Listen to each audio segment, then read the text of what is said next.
So part 4, the stockade.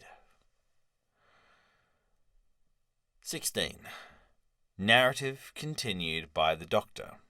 How the ship was abandoned.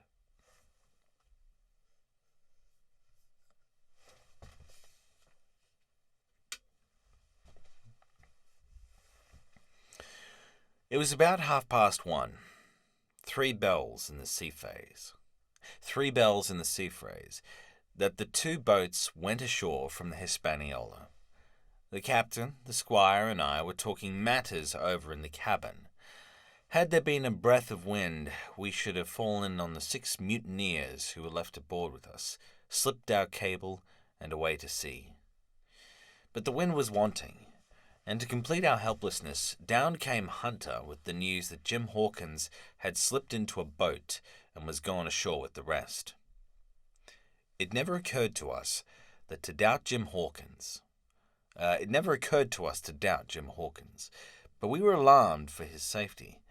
With the men and the temper they were in, it seemed an even chance if we should see the lad again. We ran on deck. The pitch was bubbling in the seams. The nasty stench of the place turned me sick.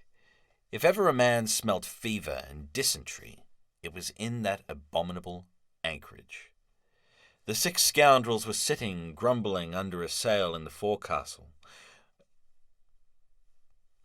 Ashore we could see the gigs made fast, and a man sitting in each, hard by where the river runs in.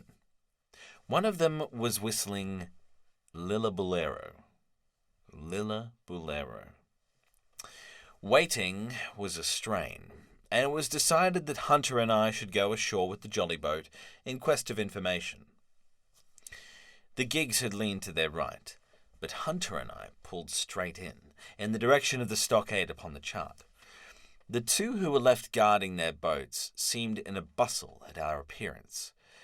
Lillabulero stopped off, and I could see the pair discussing what they ought to do. Had they gone and told Silver, all might have turned out differently. But they had their orders, I suppose, and decided to sit quietly where they were and hark back again to Lillabulero. There was a slight bend in the coast, and I steered so as to put it between us. Even before we landed, we had thus lost sight of the gigs. I jumped out and came as near running as I durst, with a big silk handkerchief under my hat for coolness' sake, and a brace of pistols ready, primed for safety. I had not gone 100 yards when I reached the stockade. This was how it was. A spring of clear water rose almost at the top of a knoll, on the knoll, and enclosing the spring, they had clapped a stout log house fit to hold 20 of people on a pinch, and loopholed for musketry on either side. All round this they had cleared a wide space, and then the thing was completed by a paling 6 feet high, without door or opening, too strong to pull down without time and labour, and too open to shelter the besiegers. The people in the log house had them in every way. They stood quiet in shelter and shot the others like partridges. All they wanted was a good watch and food, for, short of a complete surprise, they might have held the place against a regiment. What particularly took my fancy was the spring, for though we had a good enough place of it in the cabin of the Hispaniola, with plenty of arms and ammunition and things to eat and excellent wines, there had been one thing overlooked. We had no water. I was thinking this over when there came a ringing over the island, the cry of a man at the point of death. I was not new to violent death. I have served His Royal Highness the Duke of Cumberland, and got a wound myself at Fontenoy. But I know my pulse went dot and carry one. Jim Hawkins is gone, was my first thought. It is something to have been an old soldier, but more still to have been a doctor. There is no time to dilly-dally in our work. And so now I made up my mind instantly, and with no time lost returned to the shore and jumped on aboard the jolly boat. By good fortune, Hunter pulled a good oar. We made the water fly, and the boat was soon alongside and I aboard the schooner. I found them all shaken, as was natural. The squire was sitting down, as white as a sheet, thinking of the harm he had led us to, the good soul. Another touch of the rudder, and that man would join us.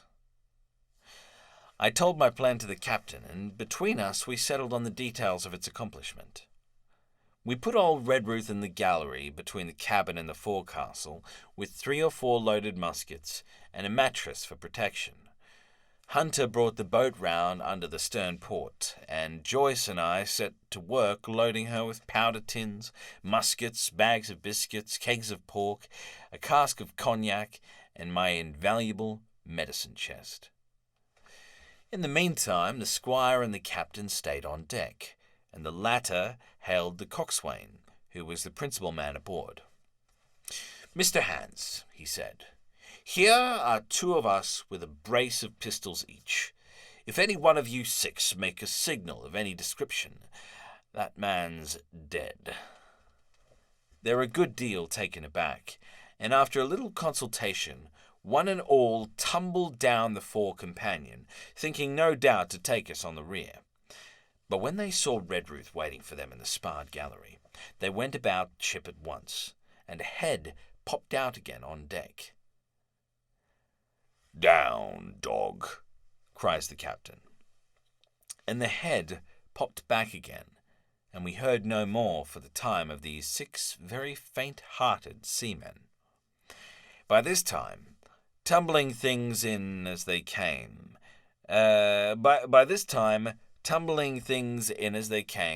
we had the jolly boat loaded as much as we dared. Joyce and I got out through the stern port. Joyce and I got out through the stern port, and we made for shore again as fast as oars could take us.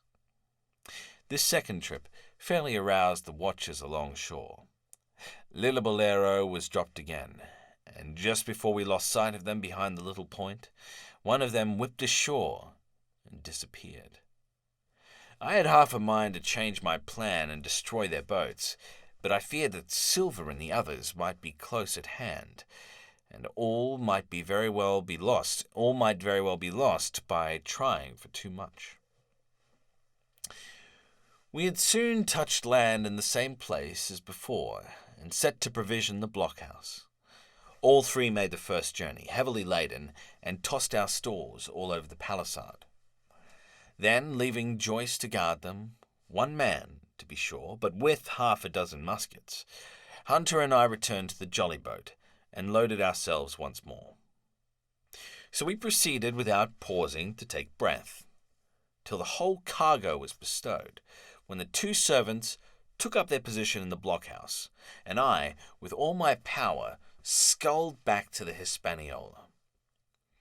That we should have risked a second boatload seems more daring than it really was. They had the advantage of numbers, of course, but we had the advantage of arms. Not one of the men ashore had a musket, and before they could get within range for pistol shooting, we flattered ourselves we should be able to give a good account of a half-dozen at least. The squire was waiting for me at the stern window, all his faintness gone from him. He caught the painter and made it fast, and we fell to loading the boat for our very lives. Pork, powder, and biscuit was the cargo, with only a musket and cutlass apiece for the squire and me, and Redruth and the captain. The rest of the arms and powder we dropped overboard in 2 fathoms. Overboard in 2 fathoms and a half of water, so that we could see the bright steel shining far below us in the sun on the clean, sandy bottom.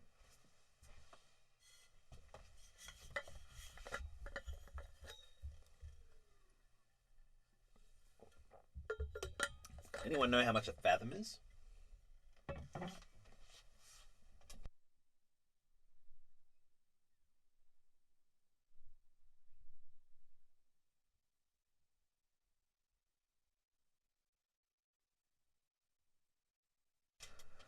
The Shepherd, Gift of the Magi, and Christmas Carol.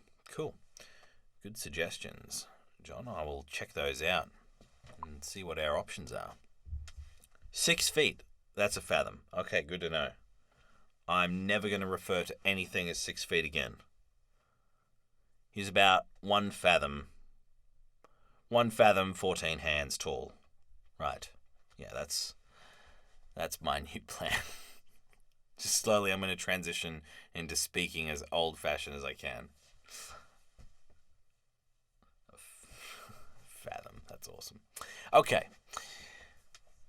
So we could see the bright steel shining far below us in the sun on the clean, sandy bottom. One sec.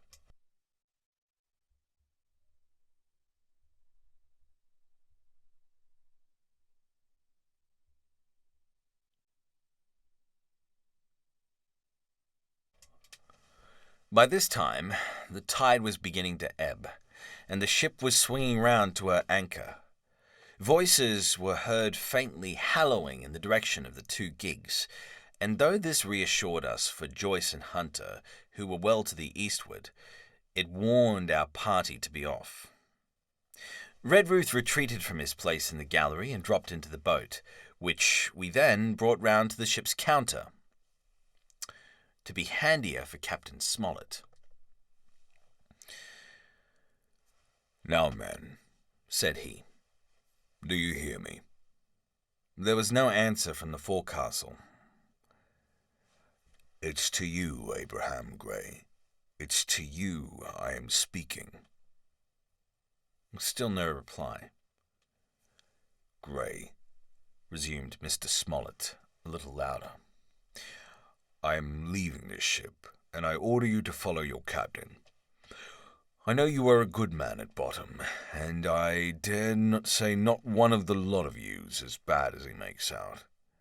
I have my watch here in my hand. I give you 30 seconds to join me in."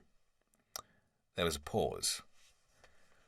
"Come, my fine fellow," continued the captain. "Don't hang so long in stays. I'm risking my life and the lives of these good gentlemen every second."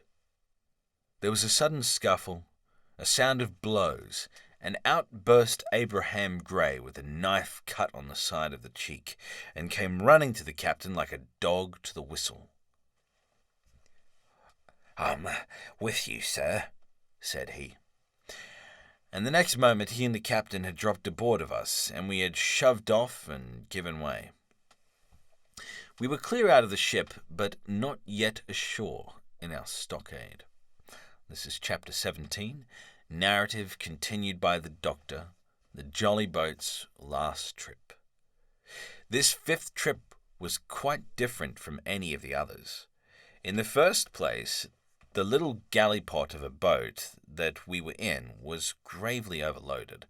Five grown men, and 3 of them, Trelawney, Redruth, and the captain, over 6 feet high, or over a fathom high. That's a Matt Cowlrick edit. They were over 6 feet high, and was already more than she was meant to carry, that little boat. Add to that the powder, pork, and bread bags. The gunwale was lipping astern. Several times we shipped a little water, and my breeches and the tails of my coat were all soaking wet before we had gone 100 yards. The captain made us trim the boat, and we got her to lie a little more evenly. All the same, we were afraid to breathe. In the second place, the ebb was now making a strong rippling current running westward through the basin, and then southward and seaward down the straits by which we had entered in the morning. Even the ripples were a danger to our overloaded craft. But the worst of it was that we were swept out of our true course and away from our proper landing place beyond the point. If we let the current have its way, we should come ashore beside the gigs, where the pirates might appear any moment. "I cannot keep her head for the stockade, sir," said I to the captain. I was steering, while he and Redruth, 2 fresh men, were at the oars. The tide keeps washing her down. Could you pull a little stronger?" Not without swamping the boat," said he. "You must bear up, sir, if you please. Bear up till you see you're gaining."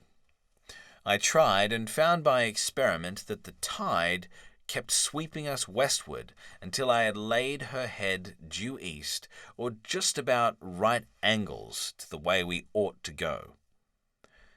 "We'll never get ashore at this rate," said I. "It's the only course that we can lie, sir. We must even lie it," returned the captain. "We must keep upstream, you see, sir," he went on. "If once we drop to leeward of the landing place, it's hard to say where we should get ashore, besides the chance of being boarded by the gigs, whereas the way we go the current must slacken, and then we can dodge back along the shore." "The current's less already, sir," said the man Grey, who was sitting in the foresheets. "You can ease her off a bit." "Thank you, my man," said I, quite as if nothing had happened, for we had all quietly made up our minds to treat him like one of ourselves. Suddenly the captain spoke up again, and I thought his voice was a little changed. "The gun," said he. "I've thought of that," said I, for I made sure he was thinking of a bombardment of the fort. "They could never get the gun ashore, and if they did, they could never haul it through the woods." "Look astern, Doctor," replied the captain. We had entirely forgotten the long nine, and there, to our horror, were the 5 rogues busy about her, getting off her jacket, as they called the stout tarpaulin cover under which she sailed.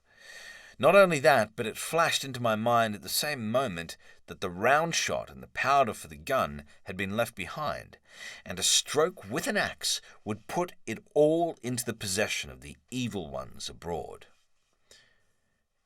"Israel was Flint's gunner," said Grey hoarsely. At any risk, we put the boat's head direct for the landing place.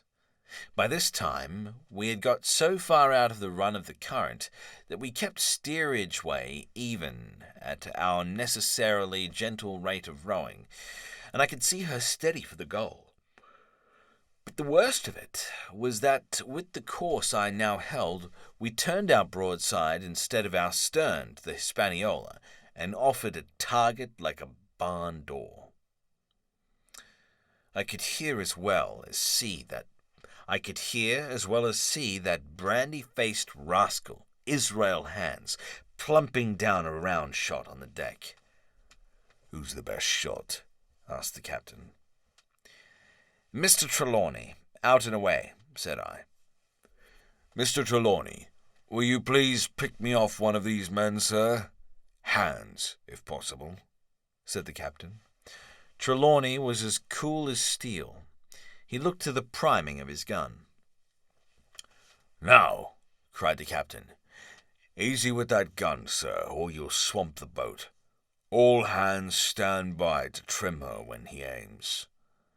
The squire raised his gun, the rowing ceased, and we leaned over to the other side to keep the balance, and all was so nicely contrived that we did not ship a drop. They had the gun, by this time, slewed round upon the swivel, and Hands, who was at the muzzle with the rammer, was in consequence the most exposed. However, we had no luck, for just as Trelawney fired, down he stooped, the ball whistled over him, and it was one of the other 4 who fell. The cry he gave was echoed not only by his companions on board, but by a great number of voices from the shore, and looking in that direction, I saw the other pirates trooping out from among the trees and tumbling into their places in the boats.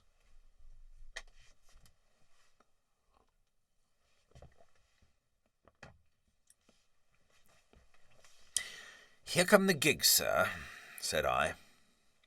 "Give way, then," cried the captain. "We mustn't mind if we swamp her now. If we can't get ashore, all's up." "Only one of the gigs is being manned, sir," I added. "The crew of the other most likely going round by shore to cut us off."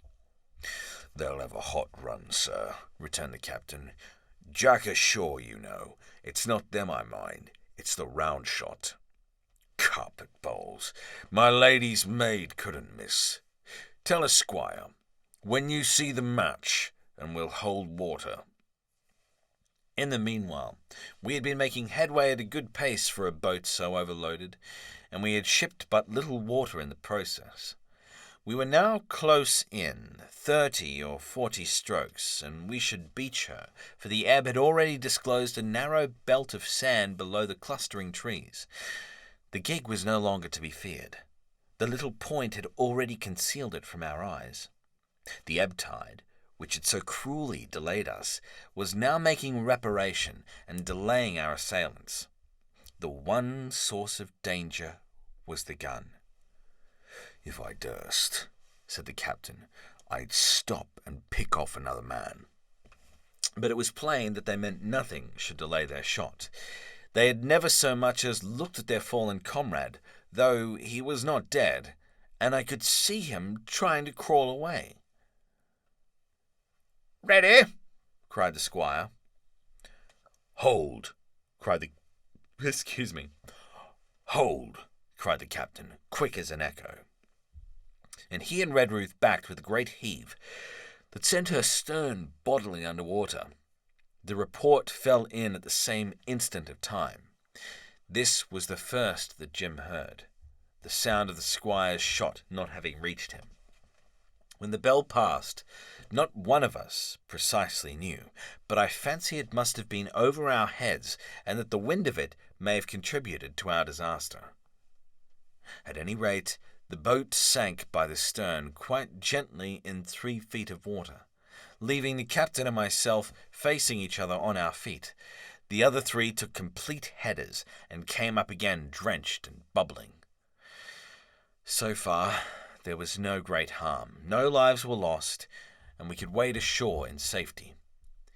But there were all our stores at the bottom, and to make things worse, only 2 guns out of 5 remained in a state for service. Mine I had snatched from my knees and held over my head by a sort of instinct. As for the captain, he had carried over his shoulder by a bandolier, and like a wise man, lock uppermost. The other 3 had gone down with the boat. To add to our concern, we heard voices already drawing near us in the woods along shore, and we had not only the danger of being cut off from the stockade in our half-crippled state, but the fear before us whether, if Hunter and Joyce were attacked by a half-dozen, they would have the sense and conduct to stand firm. Hunter was steady, that we knew, and Joyce was a doubtful case, a pleasant, polite man for a valet and to brush one's clothes, but not entirely fitted for a man of war. With all this in our minds, we waded ashore as fast as we could, leaving behind us the poor jolly boat and a good half of all our powder and provisions. Chapter 18. Narrative continued by the doctor. End of the first day's fighting. Let me just take a quick break.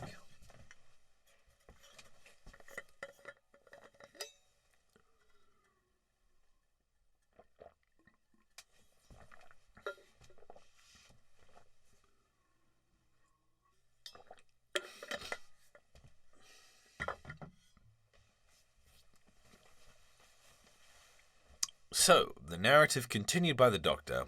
End of the first day's fighting. We made our best speed across the strip of wood that now divided us from the stockade. And at every step we took the voices of the buccaneers.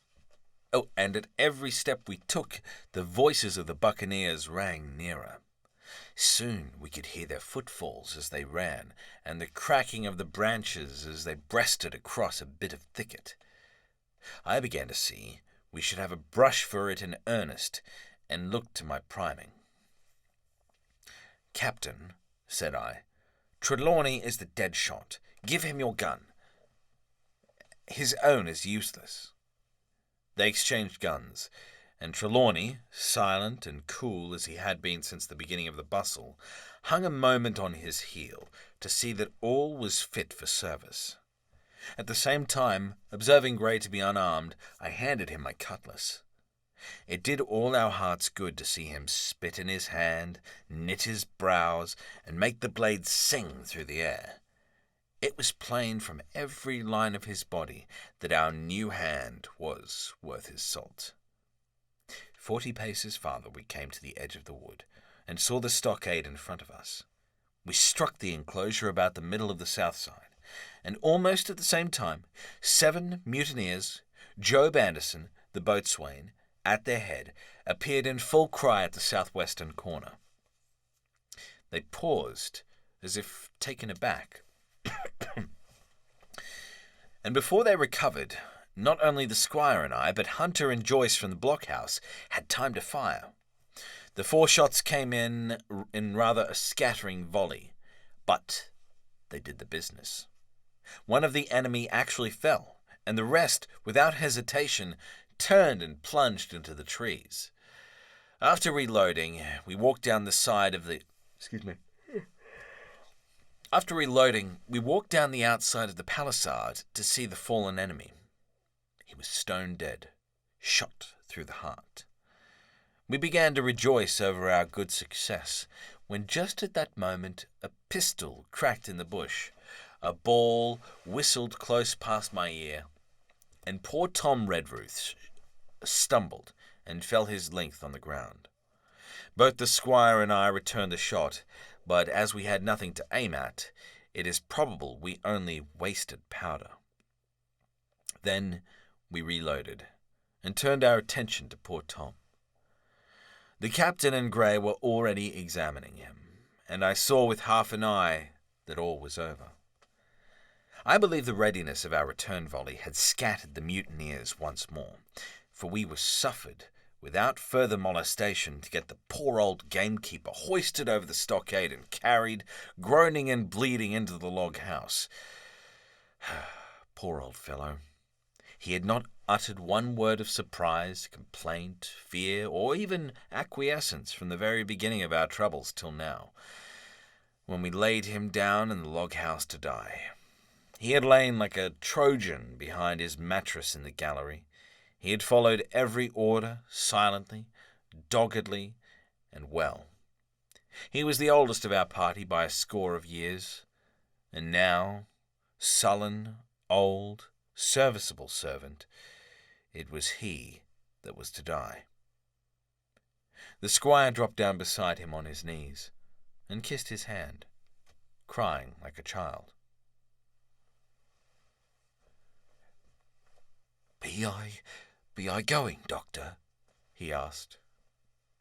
Tom, my man, said I, you're going home. I wish I had a lick at them with the gun first, he replied. Tom, said the squire, say you forgive me, won't you? Would that be respectful, like from me to you, squire? Was the answer. Howsoever be it, amen. After a little while of silence, he said he thought somebody might read a prayer. It's the custom, sir, he added apologetically, and not long after, without another word, he passed away. In the meantime, the captain, whom I had observed to be wonderfully swollen about the chest and pockets, had turned out a great many various stores, the British colours, a Bible, a coil of stoutish rope, pen, ink, the logbook, and pounds of tobacco. He had found a longish fir tree lying felled and trimmed in the enclosure, and with the help of Hunter, he had set it up at the corner of the log house, where the trunks crossed and made an angle. Then, climbing on the roof, he had with his own hand bent and run up the colours. This seemed mightily to relieve him. He re-entered the log house and set about counting up the stores, as if nothing else existed.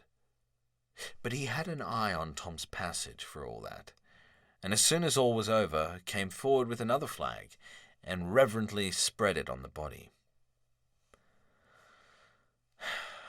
"Don't you take on, sir," he said, shaking the squire's hand. "All's well with him. No fear for a hand that's been shot down in his duty to captain and owner. It mayn't be good divinity, but it's a fact." Then he pulled me aside. "Dr. Livesey," he said, "in how many weeks do you and Squire expect the consort?" I told him it was a question not of weeks, but of months. That if we were not back by the end of August, Blandley was sent to find us, but neither sooner nor later. "You can calculate for yourself," I said. "Why, yes," returned the captain, scratching his head, "and making a large allowance, sir, for all the gifts of Providence, I should say we were pretty close hauled." How do you mean?" I asked. "It's a pity, sir, we lost that second load. That's what I mean," replied the captain. "As for powder and shot, we'll do.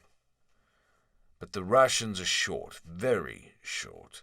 So short, Dr. Livesey, that we're perhaps as well without that extra mouth." And he pointed to the dead body under the flag.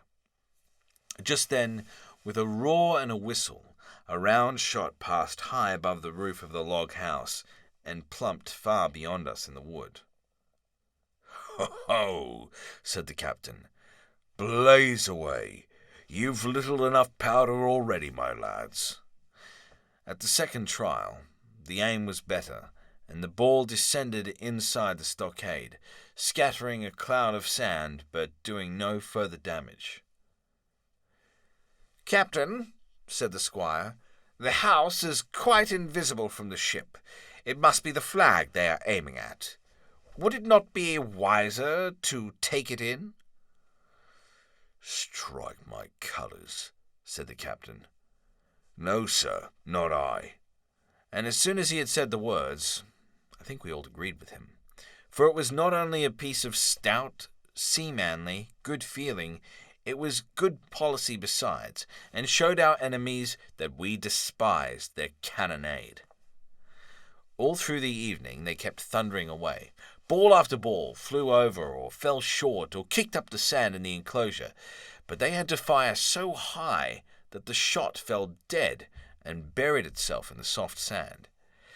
We had no ricochet to fear, and though one popped in through the roof of the log house and out again through the floor, we soon got used to that sort of horseplay, and minded it no more than cricket. "There is one good thing about all this," observed the captain. "The wood in front of us is likely clear. The ebb has made a good while. Our stores should be uncovered. Volunteers to go and bring in pork." Gray and Hunter were the first to come forward. Well armed, they stole out of the stockade, but it proved a useless mission. The mutineers were bolder than we fancied, or they put more trust in Israel's gunnery. 4 or 5 of them were busy carrying off our stores and wading out with them to one of the gigs that lay close by, pulling an oar or so to hold her steady against the current.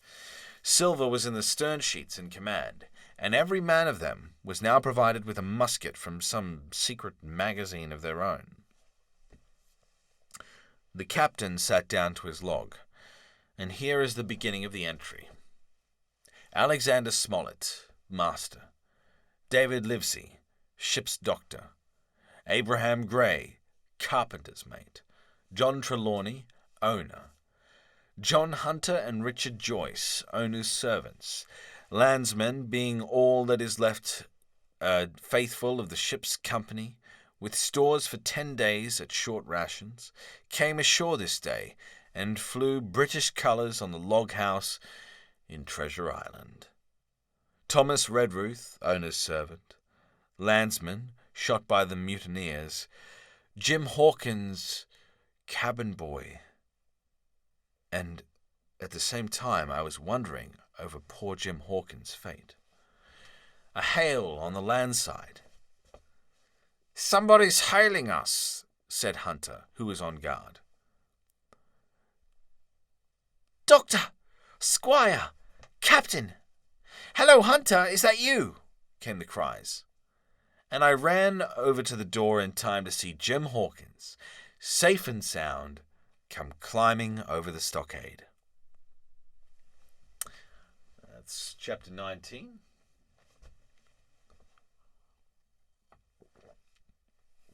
And it's back to Jim now.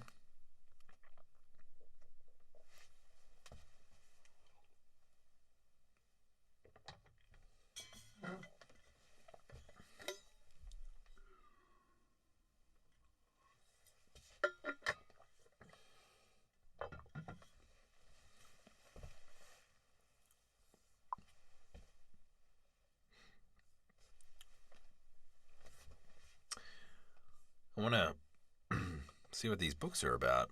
The Christmas ones, just while I take a quick break.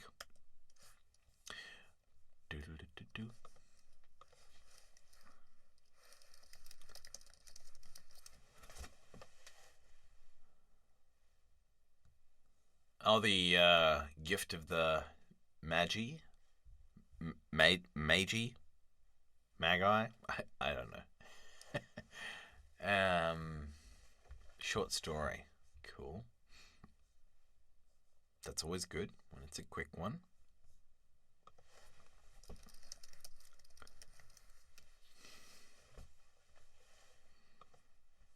And Forsyth.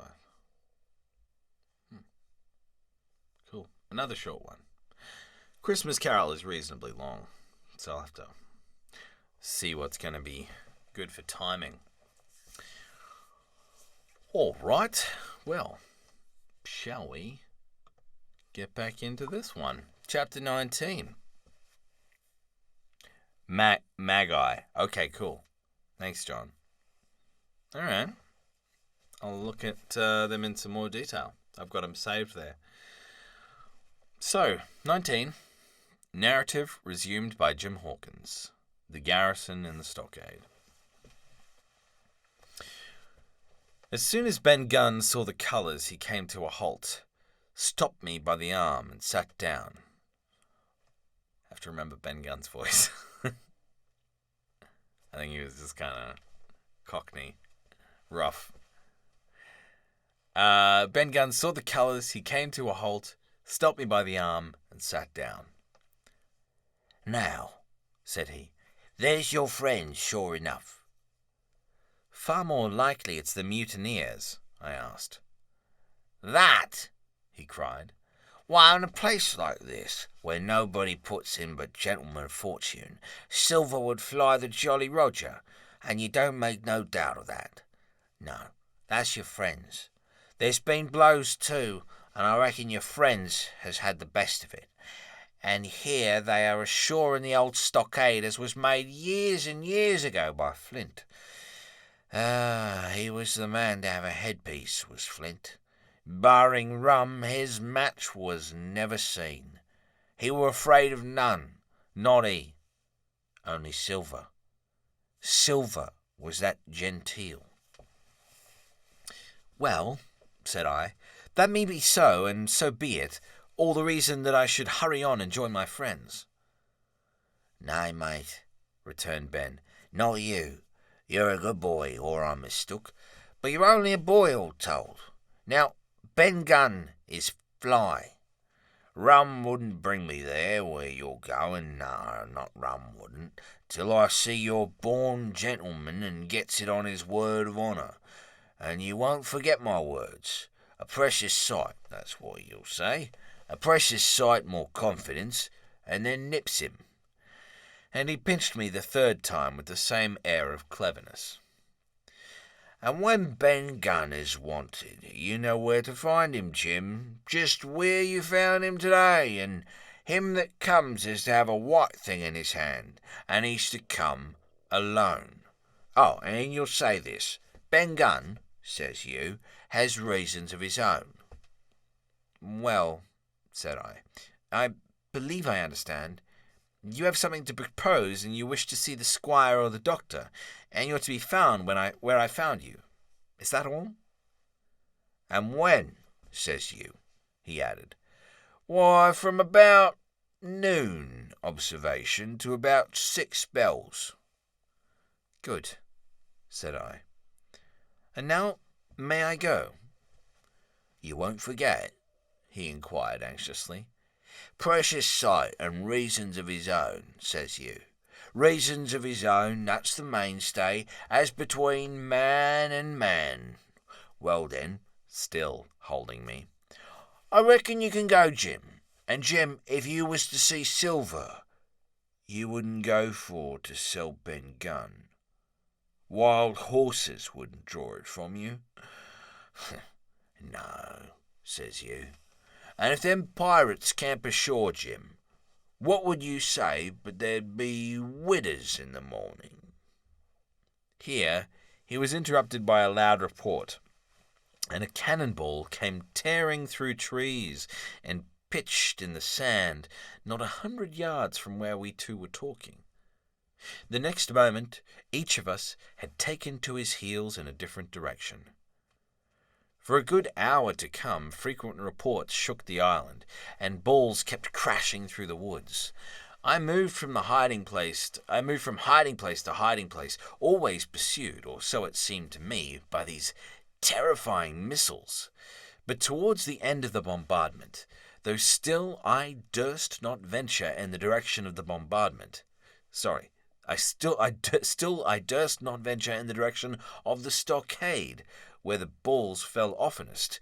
I had begun in a manner to pluck up my heart again, and after a long detour to the east, crept down among the shoreside trees. The sun had just set. The sea breeze was rustling and tumbling in the woods, and ruffling the grey surface of the anchorage. The tide, too, was far out, and great tracts of sand lay uncovered. The air, after the heat of day, chilled me through my jacket. The Hispaniola still lay where she had anchored, but sure enough, there was the Jolly Roger, the black flag of piracy, flying from her peak. Even as I looked, there came another red flash, and another report that sent the echoes clattering, and one more round shot whistled through the air. It was the last of the cannonade. I lay for some time watching the bustle which succeeded the attack. Men were demolishing something with axes on the beach near the stockade. The poor jolly boat, I afterwards discovered. Away near the mouth of the river, a great fire was glowing among the trees, and between that point and the ship, one of the gigs kept coming and going, the men whom I had seen so gloomy shouting at the oars like children. But there was a sound in their voices which suggested rum. At length I thought I might return towards the stockade. I was pretty far down on the low, sandy spit that encloses the anchorage to the east, and is joined at half-water to Skeleton Island. And now, as I rose to my feet, I saw some distance further down the spit, and rising from among low bushes, an isolated rock, pretty high and peculiarly white in colour. It occurred to me that this might be the white rock of which Ben Gunn had spoken, and that some day or other a boat might be wanted, and I should know where to look for one. Then I skirted among the woods until I had regained the rear or shoreward side of the stockade, and was soon warmly welcomed by the faithful party. I had soon told my story and began to look about me. The log house was made of unsquared trunks of pine, roof, walls, and floor. The latter stood in several places as much as a foot or a foot and a half above the surface of the sand. There was a porch at the door, and under this porch the little spring welled up into an artificial basin of a rather odd kind. no other than a great ship's kettle of iron, with the bottom knocked out, and sunk to her bearings, as the captain said, among the sand. Little had been left besides the framework of the house, but in one corner there was a stone slab laid down by the way of hearth, and an old rusty iron bucket to contain the fire. The slopes of the knoll and all the inside of the stockade had been cleared of timber to build the house, and we could see by the stumps what a fine and lofty grove had been destroyed. Most of the soil had been washed away or buried in drift after the removal of the trees. Only where the streamlet ran down from the kettle, a thick bed of moss and some ferns and a little creeping bushes was still green among the sand. Very close around the stockade, too close for defence, they said, the wood still flourished high and dense, all of fir on the land side, but towards the sea with a large admixture of live oaks. The cold evening breeze, of which I have spoken, whistled through every chink of the rude building and sprinkled the floor with a continual rain of fine sand.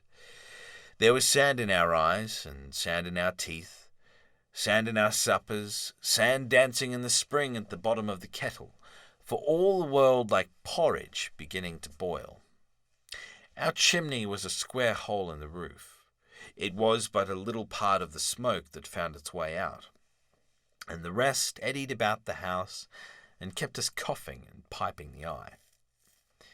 Add to this that Gray, the new man, had his face tied up in a bandage for a cut he had got breaking away from the mutineers, and that poor old Tom Redruth, still unburied, lay along the wall, stiff and stark, under the Union Jack.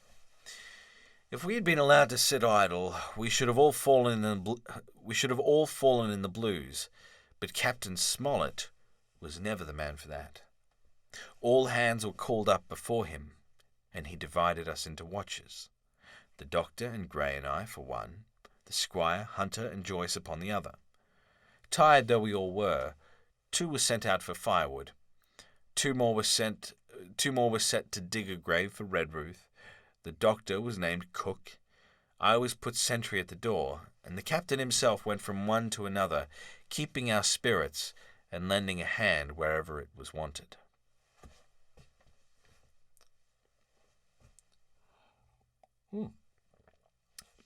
Hey, Fern.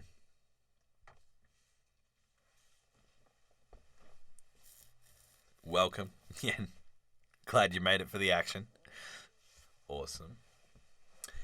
All right. From time to time, the doctor came to the door for a little air and to rest his eyes, which were almost smoked out of his head, and whenever he did so, he had a word for me. "That man Smollett," he said once, "is a better man than I am.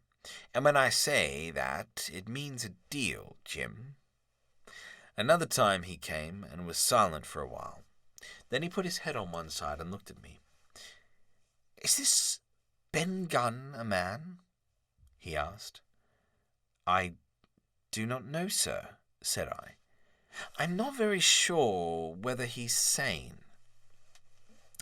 "If there's any doubt about the matter, he is," returned the doctor. "A man who's been 3 years biting his nails on a desert island, Jim, can't expect to appear as sane as you or me. It doesn't lie in human nature. Was it cheese you said he had a fancy for?" "Yes, sir, cheese," I answered. "Well, Jim," says he, "just see the good that comes of being dainty in your food. You've seen my snuff-box, haven't you? And you never saw me take snuff. The reason being that in my snuff-box I carry a piece of Parmesan cheese, a cheese made in Italy, very nutritious. Well, that's for Ben Gunn." Before supper was eaten, we buried old Tom in the sand, and stood round him for a while, bareheaded in the breeze. A good deal of firewood had been got in, but not enough for the captain's fancy. and he shook his head over it and told us we must get back to this tomorrow, rather livelier. Then, when we had eaten our pork and each had a good stiff glass of brandy grog, the three chiefs got together in a corner to discuss our prospects. It appears they were at their wits' end what to do, the stores being so low that we must have been starved into surrender long before help came. But our best hope, it was decided, was to kill off the buccaneers until they either hauled down their flag or ran away with the Hispaniola. From 19 they were already reduced to 15, 2 others wounded, and one at least, the man shot beside the gun, severely wounded, if he were not dead. Every time we had a crack at them, we were to take it, saving our own lives with the extremest care.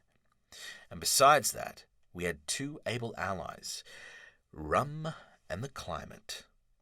As for the first, though we were about a half-mile away, we could hear them roaring and singing late into the night.